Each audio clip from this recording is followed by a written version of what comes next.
শুভ সকাল। আজকে আমি একাদশ শ্রেণীর ক্লাস শুরু করছি। আজকের ক্লাস প্রথম অধ্যায়ে 4 হবে ল্যাবরেটরি নিরাপদ ব্যবহার অধ্যায়ের উপর। আজকে আমি তোমাদের উপর আলোচনা করব ব্যালেন্স নিয়ে। ডিজিটাল ব্যালেন্স আমাদের ল্যাবরেটরিতে বিভিন্ন পরীক্ষা নিরীক্ষা করার সময় অনেকগুলো কেমিক্যাল আমাদের মেপে নিতে হয় বা ওজন করে নিতে হয়। সেগুলো নিয়ে আজকে আমি তোমাদের সাথে আলোচনা করব। তো যাই হোক, আমি শুরু করতেছি এখন। শুরু করা যাক।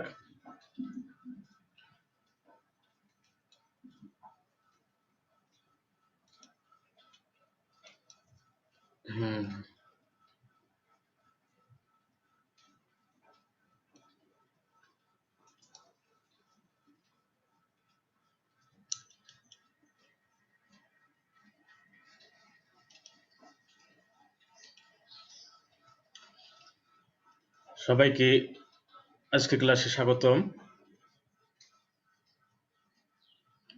আমি মোহাম্মদ শহীদুল ইসলাম, প্রভাষক, কাঁচালং সরকারি কলেজ, রসায়ন বিজ্ঞান, বাঘাইছড়ি, রাঙ্গামাটি।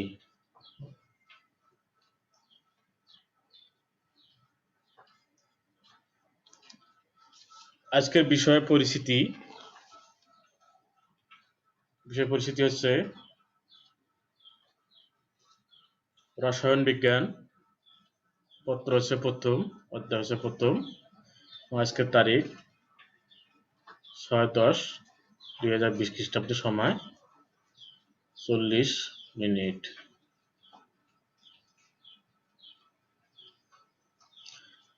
এখানে আমরা দুটি ছবি দেখতে পাচ্ছি। ছবি দুটি হচ্ছে ব্যালেন্স। ডান পাশে একটা ছবি, বাম পাশে একটা ছবি। আশা করি তোমরা সবাই এই ছবি দুটির সাথে পরিচিত আছো। আমরা বর্তমান এই ব্যালেন্সগুলো, যে ডান পাশে আমাদের ছবিটা দেখা যাচ্ছে ডিজিটাল ব্যালেন্স, এটা এখন সব জায়গায় ব্যবহার হচ্ছে, সব দোকানে, সব ব্যবসায়ীরা যারা আছে, স্বর্ণকার এবং ব্যবসায়ীরা আছে, বিভিন্ন ব্যবসায়ী, তারা এই যন্ত্রটাই এখন বেশি সবাই ব্যবহার করতেছে। এবং বাম পাশে একটা ছবি আছে, এটার নাম হচ্ছে পল ভঙ্গি ব্যালেন্স। এটা দিয়ে আমাদের যে কোনো কেমিক্যালগুলো খুব অল্প পরিমাণে মাপা হয় এবং এটা আগে ব্যবহার খুব ব্যাপক ছিল। এখন আধুনিক ডিজিটাল ব্যালেন্স বের হয়েছে, এখন দুইটারই ব্যবহার চলতেছে। তাহলে আশা করি বলতেছো, তাহলে এটা, এই যে চিত্রটা যেটা আছে, এটার নাম হচ্ছে পল ভঙ্গি ব্যালেন্স।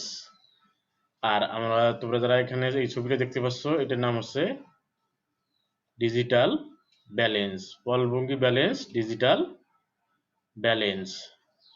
আমরা নেক্সটে দেখি চিত্রগুলো কিসে। তাহলে আমরা দেখলাম একটা হচ্ছে পল ভঙ্গি ব্যালেন্স আর একটা হচ্ছে ডিজিটাল ব্যালেন্স। আশা করি সবাই চিত্রগুলো বুঝতে পারছো এবং আমাদের এই যন্ত্রগুলো চিনতে পারছো। আজকের পাঠ, তাহলে আজকের পাঠ হবে কি দেখি, কেউ বলতে পারো কিনা। তাহলে আজকের পাঠ হচ্ছে বিভিন্ন প্রকার ব্যালেন্স। তাহলে আজকের পাঠ হবে বিভিন্ন প্রকার ব্যালেন্স। তাহলে এখন আমরা বিভিন্ন প্রকার ব্যালেন্স নিয়ে আলোচনা করব। এই পাঠ শেষে শিক্ষার্থীরা যা শিখবে,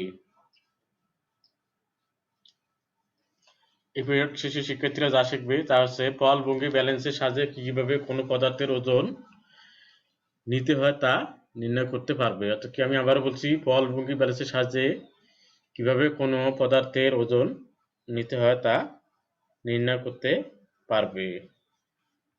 2 নম্বর হচ্ছে কি, ডিজিটাল ব্যালেন্সের ব্যবহার সম্পর্কে ধারণা করতে পারবে। ডিজিটাল ব্যালেন্স, এখন যে আমরা দেখি বিভিন্ন দোকানে, ডিজিটাল ব্যালেন্সের ব্যবহার সম্পর্কে ধারণা করতে পারবে।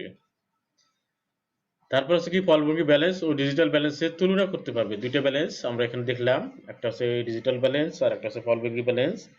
আজকে শিক্ষার্থীরা দুইটা কম্পেয়ার করতে পারবে, কোনটা বেশি সুবিধা, কোনটা ব্যবহার কেমন।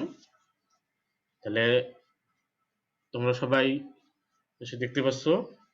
তাহলে আজকে আমাদের আলোচনা হচ্ছে পলভঙ্গি ব্যালেন্স এবং ডিজিটাল ব্যালেন্স। তাহলে দুটো নিয়ে আমরা ব্যাপক আলোচনা করব এবং দুটো জিনিসের কম্পেয়ার করে আমরা কম্পেয়ার করতে পারবো কোনটা জিনিস বা কোন ব্যালেন্সটা সুবিধা বেশি, কোন ব্যালেন্সটা সুবিধা কম, বা কোনটা ব্যবহার করা আমাদের পক্ষে ভালো হবে, বা আমাদের দুইটাই জানতে হবে, তবে আমরা কম্পেয়ার করতে পারবো।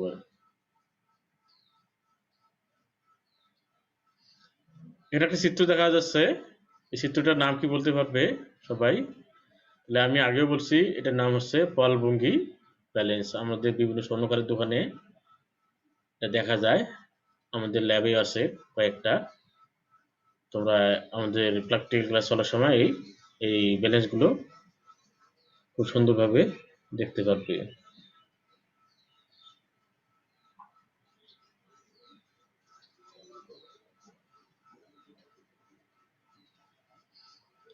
তাহলে এখানে আছে পলভঙ্গি ব্যালেন্সের বিভিন্ন অংশ। আমরা এখন জানবো পলভঙ্গি ব্যালেন্সের কোন অংশটার নাম কি। তাহলে আমরা এখন শিখবো কি কোন অংশটার নাম কি, এগুলো আমাদেরকে এখন জানতে হবে। দেখি, আমরা যেখানে যে একটা চিত্র দেখতে পাচ্ছি, এই যে আরো চিহ্ন দিয়ে দেওয়া আছে, এটার নাম হচ্ছে কি রাইটারের স্থান। এটার নাম হচ্ছে রাইটারের স্থান। এটার মধ্যে ছোট্ট একটা চাকার মতো অংশ। তাহলে আমরা দেখতে পাচ্ছি এটা জিনিসের নাম হচ্ছে রাইটারের স্থান। তার পাশে দেখা একটা দেওয়া আছে, দেখো এই যন্ত্রটার নাম হচ্ছে কি, এই অংশটার নাম হচ্ছে তুলা দণ্ড। তুলা দণ্ড, তুলা দণ্ড।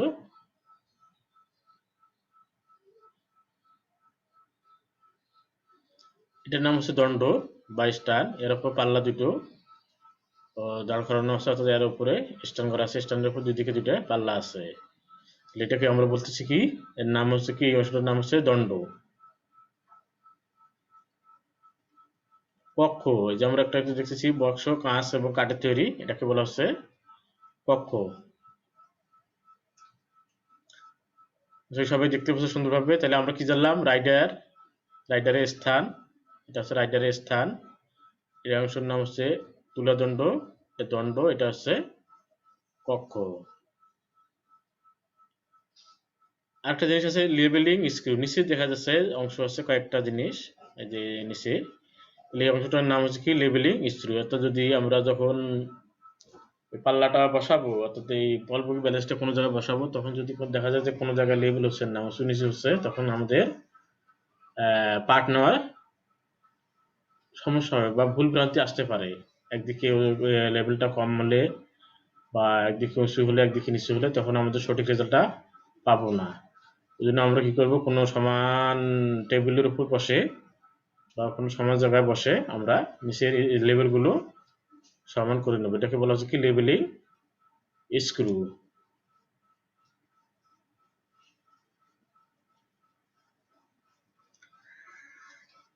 পলভঙ্গি ব্যালেন্সে আমরা তাহলে শিখলাম কি, পলভঙ্গি ব্যালেন্সের বিভিন্ন অংশ সম্পর্কে পরিচিত হলাম। এখন আমরা শিখব কি পলভঙ্গি ব্যালেন্সে ব্যবহৃত বিভিন্ন প্রকার বাটখারা। তাহলে আমরা যখন ওজন করব তখন বিভিন্ন ধরনের বাটখারা লাগবে, সেই বাটখারাগুলোর সাথে আমরা পরিচিত হবো। এখানে আমাদের বিভিন্ন ধরনের বাটখারা আছে, 100 গ্রাম, 500 গ্রাম, 200 গ্রাম, 100 গ্রাম, 50 গ্রাম, 20 গ্রাম, 40 গ্রাম, 10 গ্রাম, 5 গ্রাম, 1 গ্রাম, তারপর মিলিগ্রাম, 1 মিলিগ্রাম। বিভিন্ন ধরনের বাটখারা আছে, হয়তো আজকে এখন তোমরা সেই বাটখারাগুলো সঙ্গে পরিচিত হতে পারবে। তাহলে আমি বাটখারাগুলো দেখাচ্ছি, আশা করি সবাই দেখতে পাবে। এই যে আমাদের বাটখারাগুলো রাখার জন্য একটা বক্স থাকে, যেটা এখানে বলা আছে কি বাটখারা রাখার বক্স। এখানে যে দেখতে পাচ্ছি আমরা ছোট ছোট বাটখারা দেখতে পাচ্ছি, যে বিভিন্ন ধরনের বাটখারা, যে 500 গ্রাম, 200 গ্রাম, 100 গ্রাম, 50 গ্রাম, 40 গ্রাম, 20 গ্রাম, 10 গ্রাম, 5 গ্রাম, 1 গ্রাম এবং মিলিগ্রাম এই ধরনের বিভিন্ন বাটখারা আমাদের এখানে রাখা থাকে। এই বাটখারাগুলো কাজ কি, আমরা এই বাটখারাগুলোর সাহায্যে আমরা এই পয়েলভঙ্গি ব্যালেন্সে ওজন নিতে পারবো। অত 10 গ্রাম নিলাম, 5 গ্রাম নিলাম, বা আমাদের 1 গ্রামের দরকার, 10 মিলিগ্রামের দরকার, তাহলে এই বাটখারাগুলোর সাহায্যে আমরা ওজন নিতে পারবো। আশা করি সবাই বাটখারাগুলো দেখতে পাচ্ছো। ঠিক আছে, তোমরা দেখতে পারলে আমরা পরবর্তী নেক্সট স্লাইডে যাচ্ছি। লেখার কি, পয়েলভঙ্গি ব্যালেন্সে ব্যবহৃত বিভিন্ন প্রকার বাটখারার সঙ্গে আমরা এখন পরিচিত হলাম। পয়েলভঙ্গি ব্যালেন্সে ব্যবহৃত রাইটার, আমরা আগে একটা অংশের সঙ্গে পরিচিত হয়েছিলাম চিত্রে, রাইটার। তাহলে আমরা এই রাইটার সম্পর্কে এখন একটু আলোচনা করব। এই যে রাইটারটা দেখতে ঠিক এইরকম, অর্থাৎ আমাদের ব্যালেন্সে আছে এরকম একটা অংশ আছে, এই অংশটার নাম হচ্ছে রাইটার।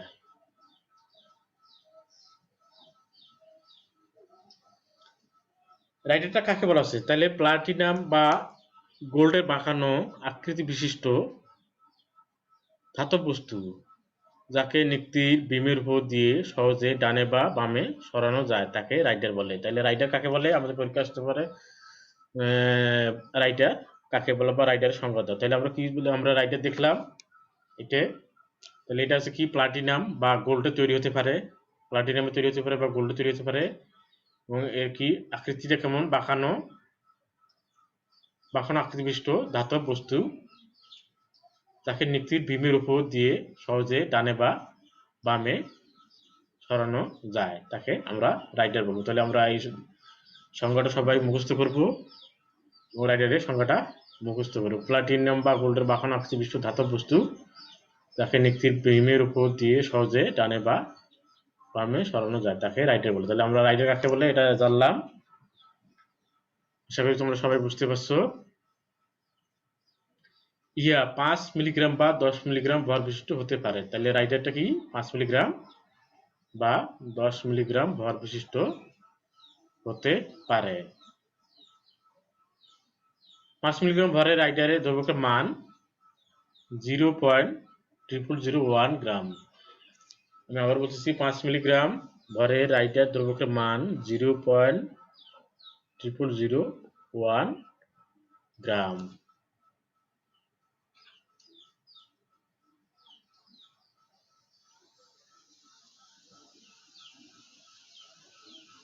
একক কাজ,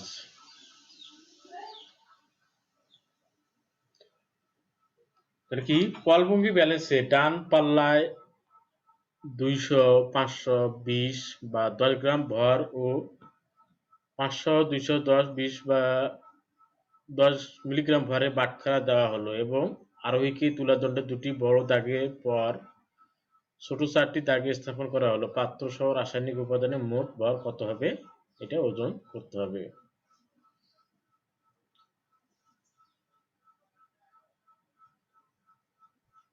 তাহলে আমরা যখন কোনো জিনিস ওজন করি সেটাকে আমরা কি করব, বাম পাল্লায় নেব এবং বাটখারাগুলোকে ডান পাল্লায় দেব। আমরা প্রথমে যে যতটুকু বাটখারা লাগে, যেমন 200 গ্রাম, 50 গ্রাম, 20 গ্রাম, 10 গ্রাম, যতটুকু লাগবে সেটুকু দেব। দেওয়ার পর লেবেলিং স্ক্রুগুলোকে আমরা আরোহী তুলাদণ্ডের দিকে ডানে বা বাম দিকে সারাবো। সারানোর পর সেটাকে আমরা কি, নিক্তিটাকে ব্যালেন্স করব। যদি এখন তোমাদের বলা হয় যে ব্যালেন্স করব, ব্যালেন্স করার পর সেটা কতটুকু ওজন আসলো সেটা আমরা বের করে নেব। তাহলে আমাদের প্রথমে ওজন করতে গেলে কি করতে হবে, প্রথমে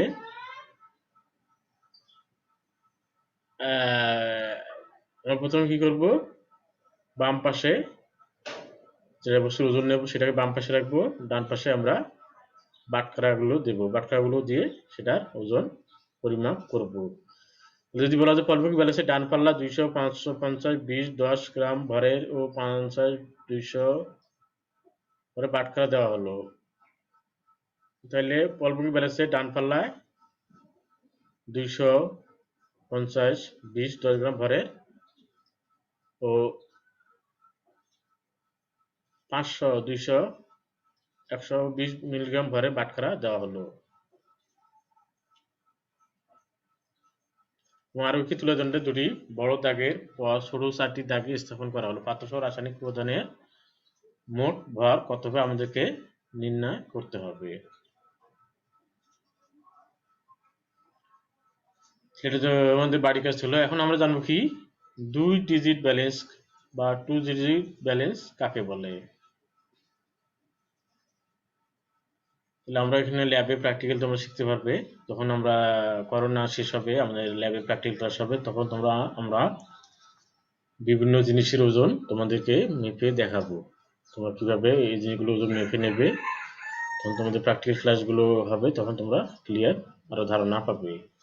তাহলে এখন আমরা জানবো কি 2 ডিজিট ব্যালেন্স বা 2 ডিজিট ব্যালেন্স কাকে বলে। আমাদের যে বাজারে যে জিনিস পাওয়া যায় 2 ডিজিট এবং 4 ডিজিটের ব্যালেন্স পাওয়া যায়, আমাদের ল্যাবরেটরিতে বিভিন্ন বিশেষ করে যে ধরনের ব্যালেন্সগুলো দরকার হয় সেটা হচ্ছে কি 2 ডিজিট ব্যালেন্স।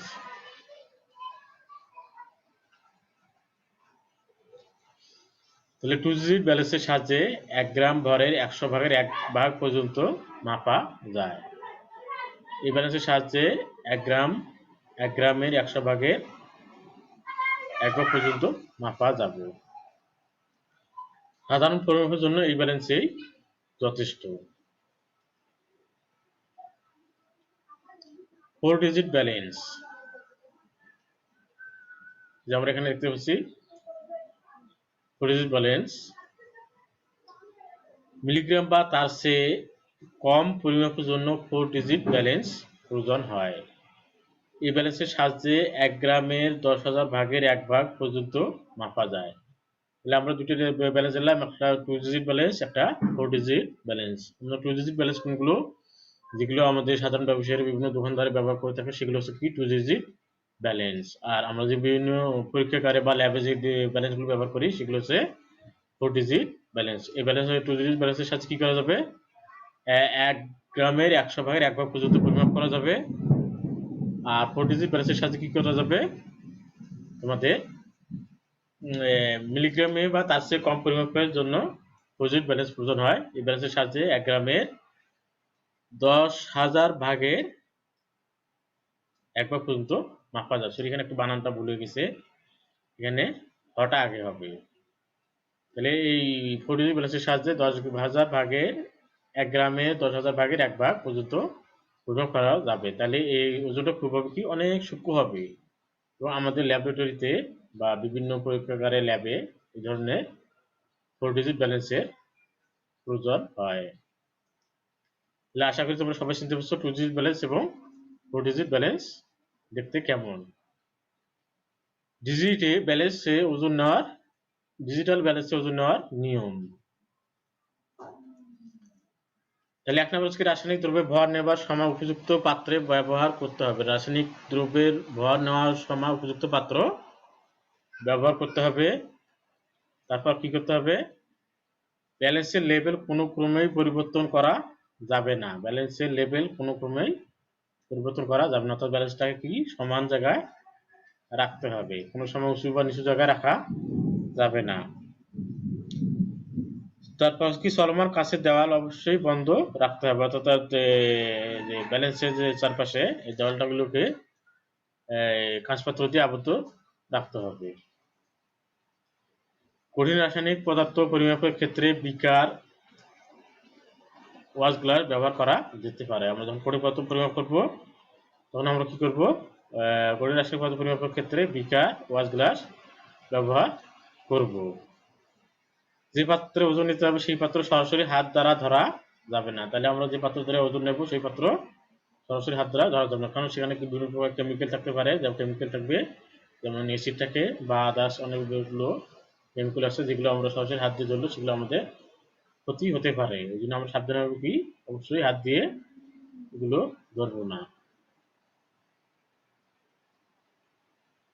আমাদের বাড়ির কাজ আজকে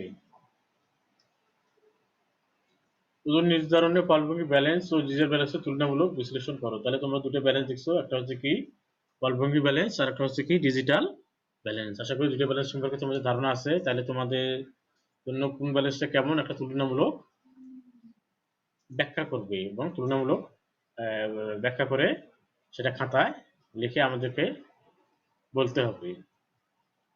এটা তোমাদের বাড়ির কাজ। মূল্যায়ন। তাহলে আজকে আমরা শিখলাম কি, ব্যালেন্স কি। তাহলে এটা তোমরা বলতে পারবে সবাই, ব্যালেন্স কি।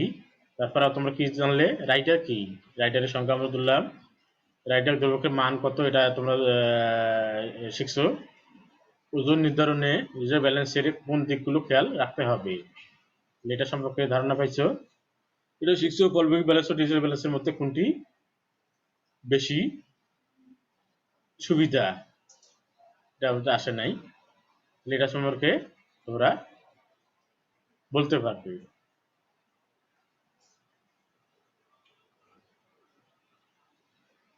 ধন্যবাদ সবাইকে। তাহলে আজকে আমরা বিভিন্ন প্রকার ব্যালেন্স নিয়ে আলোচনা করলাম। আমি আবারও দেখাচ্ছি, স্লাইডগুলো একটু দেখে নেই এক নজরে।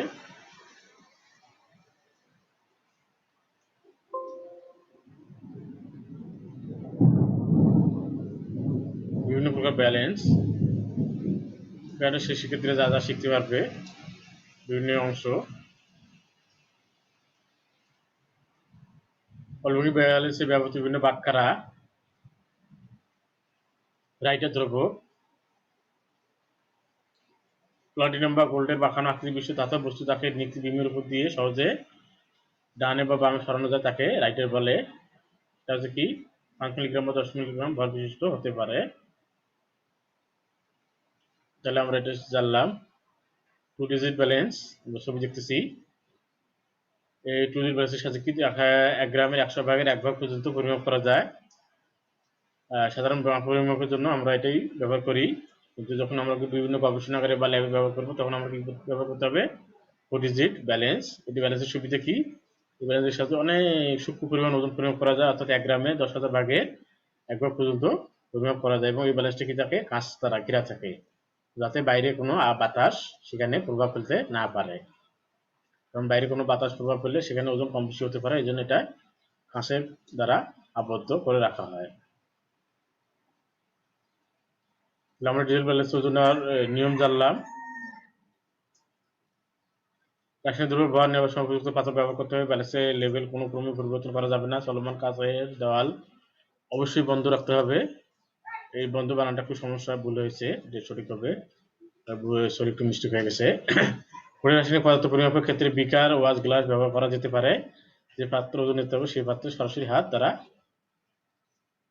সে পাত্রটি সরাসরি হাত দ্বারা ধরা যাবে না। আমরা কি করব, বিভিন্ন ধরনের যন্ত্র আছে সেগুলো দিয়ে ধরবো। তাহলে ফলভূমি বাড়ির কাজ হল কি, ওজন নির্ধারণে ফলভূমি ব্যালেন্স ও রিজার্ভ ব্যালেন্সের তুলনামূল্য বিশ্লেষণ করবে। তাহলে আমরা মূল্যায়ন শিখলাম। ধন্যবাদ, আমি আজকে সবাইকে ক্লাসটা শেষ করছি। তাহলে আমি এখানে স্টপ করছি। আশা করি সবাই মনোযোগ দিয়ে ক্লাসটা দেখতে পাইছো। তো ধন্যবাদ সবাইকে, আমি এখানে স্টপ করছি।